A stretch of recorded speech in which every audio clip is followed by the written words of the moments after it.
പള്ളൂരുത്തി മണ്ഡലം സർവീസ് സഹകരണ ബാങ്കിന്റെ ആഭിമുഖ്യത്തിൽ പ്രശസ്ത കരിയർ ഗുരു doctor PR Venkittaraman career guidance class സംഘടിപ്പിക്കുന്നു.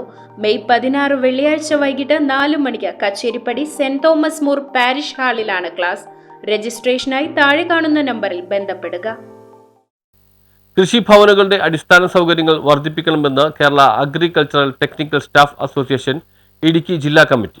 ജില്ലയിലെ ഉടുമ്പൻചോല, മൂന്നാർ തുടങ്ങിയ വിവിധ കൃഷിഭവനുകളിലെ അടിസ്ഥാന സൗകര്യങ്ങൾ വർദ്ധിപ്പിക്കാൻ ബന്ധപ്പെട്ട പഞ്ചായത്തുകൾ തയ്യാറാകണമെന്ന് Kerala agricultural technical staff association Idukki ജില്ലാ കമ്മിറ്റി ആവശ്യപ്പെട്ടു. കാലപ്പഴക്കം കൊണ്ട് ജീർണാവസ്ഥയിലായ ഉടുമ്പൻചോല കൃഷിഭവനിലെ കോൺക്രീറ്റ് പാളികൾ അടർന്നു വീഴുകയും മഴ പെയ്യുമ്പോൾ ചോർന്നൊലിക്കുന്ന സ്ഥിതിയിലാണ് നിലവിലുള്ളത്. പലപ്പോഴും ഓഫീസിനകത്ത് ഇഴജന്തുക്കളുടെ വിഹാരകേന്ദ്രമായി മാറിയിരിക്കുന്ന സാഹചര്യത്തിൽ ഭയപ്പാടോടെയാണ് ജീവനക്കാർ ഓഫീസ് ജോലികൾ നിർവഹിക്കുന്നത്. ഇടുങ്ങിയ മുറികളായി പ്രവർത്തിക്കുന്ന മൂന്നാർ കൃഷിഭവനും അടിസ്ഥാന സൗകര്യം തീരെയില്ലാത്ത സ്ഥിതിയിലാണ് പ്രവർത്തിക്കുന്നത്. ഓഫീസ് സാമഗ്രികളും നടീൽ വസ്തുക്കൾ അടക്കം സൂക്ഷിക്കുന്നതിന് ആവശ്യമായ സജ്ജീകരണ മുറികൾ പല കൃഷിഭവനുകളിലും ഇല്ലാത്ത അവസ്ഥയാണ്. കർഷകർക്ക് ആശ്രയമാവുന്ന കൃഷിഭവനുകളുടെ പ്രവർത്തനം കാര്യക്ഷമമാക്കാൻ അടിസ്ഥാന സൗകര്യങ്ങൾ മെച്ചപ്പെടുത്താൻ ബന്ധപ്പെട്ട പഞ്ചായത്തുകൾ തയ്യാറാകണമെന്ന് കമ്മിറ്റി അഭിപ്രായപ്പെട്ടു. Kerala agriculture technical staff association Idukki ജില്ലാ പ്രസിഡന്റ് കെ ഭൂഷണ അധ്യക്ഷത വഹിച്ചു. ജില്ലാ സെക്രട്ടറി S സോജൻ റിപ്പോർട്ട് അവതരിപ്പിച്ചു. ജോയിന്റ് കൌൺസിൽ ജില്ലാ secretary R Bijumon, president KS Rakesh, ജില്ലാ vice president CG Ajeesha, VK Manoj, Kerala agriculture technical staff association സംസ്ഥാന സെക്രട്ടറി VK ജിൻസ്, സംസ്ഥാന കമ്മിറ്റി അംഗം MR രതീഷ്, സംസ്ഥാന കൌൺസിൽ അംഗങ്ങളായ PT വിനോദ്, ജോൺസൺ കുരുവിള,